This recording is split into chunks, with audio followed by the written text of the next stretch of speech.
నమస్తే.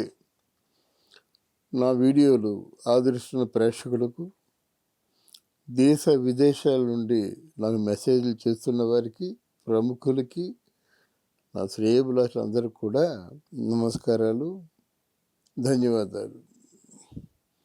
ఇప్పుడు ఒక ఇంట్రెస్టింగ్ టాపిక్స్ కొన్ని చెప్పబోతున్నాం.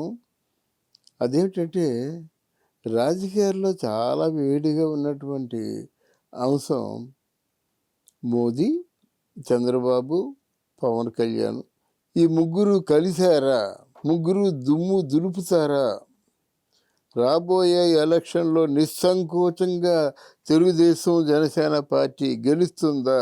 మరి జగన్మోహన్ రెడ్డి తాలూకు వ్యూహాలన్నీ కూడా పంచలైపోతాయా? జగన్మోహన్ రెడ్డి భవిష్యత్తు ఏమిటి? అలాగే జగన్మోహన్ రెడ్డిని నమ్ముకున్న వాళ్ళ తాలూకు భవిష్యత్తు ఏమిటి? ఇవన్నింటికి కూడా ఈ ప్రశ్నలకి సమాధానం మనకి కనుచూపు మేరలో దొరకటం లేదు. తాజాగా ఒక సంచలనమైన వార్త అందరికి కూడా ప్రాణం చివుక్కుమనేలా అనిపించింది.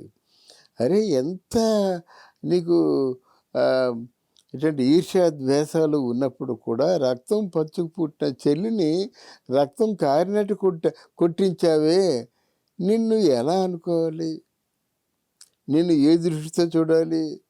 అసలు నీ తాలూకు నీలో ఉన్నది మనుష్య అంశైనా, లేకపోతే ఇంకేదైనా భయంకరమైనటువంటి అంశం ఏదైనా ఉందా అనేటువంటిది ప్రజల్లో చాలా ఉంది. ఈరోజు ప్రజల్లో నీ గొయ్యి నువ్వే తవ్వుకుంటున్నావు. నీ తాలూకు లోపాలన్నీ నువ్వే ఎత్తి చూపించుకుంటున్నావు. నువ్వు ఎవరికో ఏదో లీకులు ఇస్తావు. లీకులు ఇచ్చిన తర్వాత వాళ్ళు బయటపడతారు. అంటే ఫర్ ఎగ్జాంపుల్, సచివాలయం దాన్ని తాకట్టు పెడతావా? గవర్నమెంట్ అది ప్రజాస్థానం, అది మరి తాకట్టు పెడతావా? నువ్వు చెప్పవు, సజ్జలు చెప్పడు. ఎక్కడో ఓ గొట్టంగాడు ఎవడో చెప్తాడనమాట. అవును అంటే వాడికి చట్టం తెలియదు, కాన్స్టిట్యూషన్ తెలియదు, ప్రోటోకాల్స్ తెలియదు. అడ్డగోలుగా నోటుకొచ్చిన బూతులు మాట్లాడడం ఒక్కటే తెలుసు.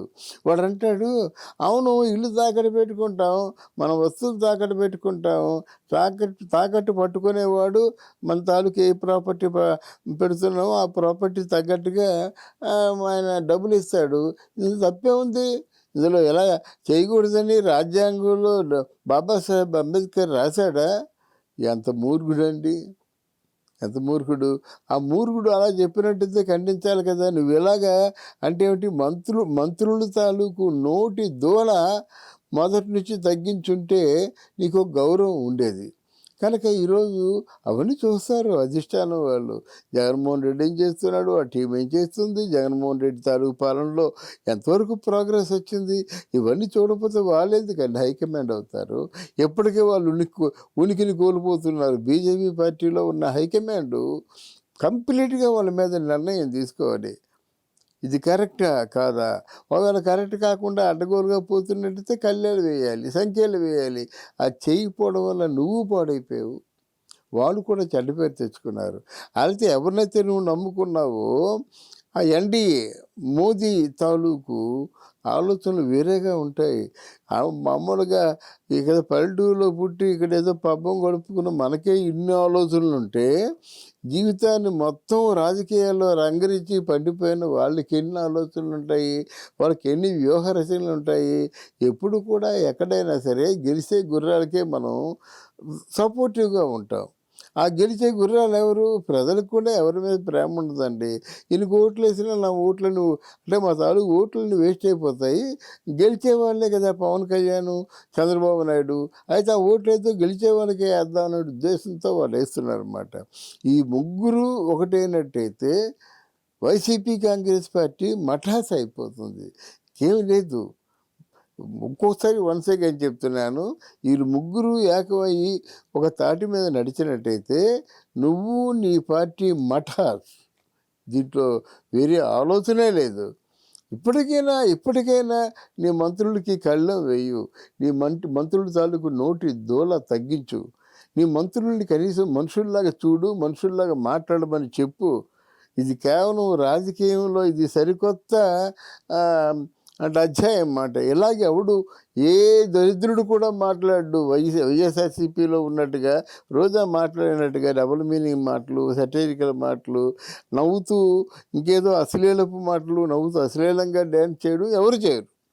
అలాగే కొండాలి నాని మాట్లాడినట్టుగా అది నోరా, డ్రైనేజీయా, మూసి కాలువ తెలియదు కానీ ఆ గుట్కా తింటూ మాట్లాడే మాటలు ఎవరైనా పట్టించుకుంటారా?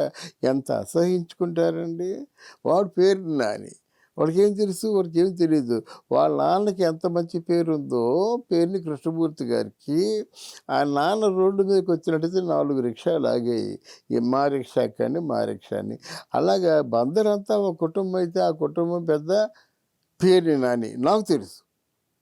అందువల్ల ఆ నాన్న పేరంతా చెడగొట్టాడు. చెడగొట్టి నోటికి వచ్చినటువంటి కేవలం ఆయన తాలూకు జీవితాశయం ఏంటంటే జగన్మోహన్ రెడ్డిని సంతోషపరచడం. ఇక పోయినట్టు విజయసాయి రెడ్డి మధ్యలో ఎక్కడో మాయైపోయాడు. మళ్ళీ చివరిలో వచ్చాడు నెంబర్ 2. చివరిలో వచ్చి ఏమంటున్నాడు, జగన్మోహన్ రెడ్డి చేసినవన్నీ కూడా చాలా ఐడియల్గా ఉన్నాయి. ఈ జగన్మోహన్ రెడ్డి తాలూకు అంటే ఆ పరిపాలన చూసి మిగతా 29 రాష్ట్రాలు కూడా చక్కదిద్దుకుంటున్నాయని చెప్పేసి అంత ఘోరమైన అబద్ధాలు ఆడుతున్నాడు మన విజయసాయి రెడ్డి. సో అందరూ కలిసి జగన్ని చంకనాకించారు. ఇక జగన్ని రక్షించే నాదులే ఉండాలని చెప్పేసి ప్రజలు అనుకుంటున్నారు. Thank you.